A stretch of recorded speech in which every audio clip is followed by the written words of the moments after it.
అమ్మమ్మ వండడం లక్కీ అంటారు. కానీ నాకైతే చాలా లక్కీ పర్సనే అనుకోవచ్చు. ఎందుకు అనుకుంటున్నారా? మా అమ్మమ్మకైతే 80 సంవత్సరాలు. 80 సంవత్సరాలకైనా తన టాలెంట్ చూసి నేనైతే షాక్ అయ్యాను. ఎందుకంటే తను అయితే 80 సంవత్సరాల్లో కూడా స్టిల్ ఎలా రొట్టె చేయాలో అనేది మర్చిపోలే. ఆ ప్రాసెసింగ్ ఎందుకంటే పరాటా చేయాలంటే ముందుగా పాముకొని నూనె అయితే ఇలా రాసుకోవాలి అని మా అమ్మమ్మ అయితే చెప్పి మరి చేస్తుంది. అలానే చేస్తున్నారా? మా అమ్మమ్మకి అయితే 80 సంవత్సరాలైనా తను ఎంత బాగా మెమొరీ పవర్ని అలాగే క్యాచ్ చేసి ఉంచింది. ఎందుకంటే మనకి 80 సంవత్సరాలు వచ్చినప్పటికీ మనం ఉంటామో లేదో అని తెలియని పరిస్థితి మనదైతే.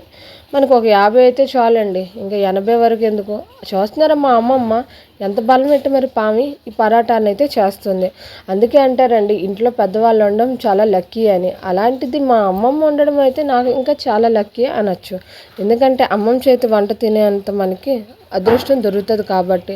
అలానే మా అమ్మమ్మ రొట్టె ఎలా చేసిందో మీరు కమెంట్ చేసి చెప్పండి. మరి మీ అమ్మమ్మ కూడా ఎంతో ఎనర్జీగా ఉంటుందా?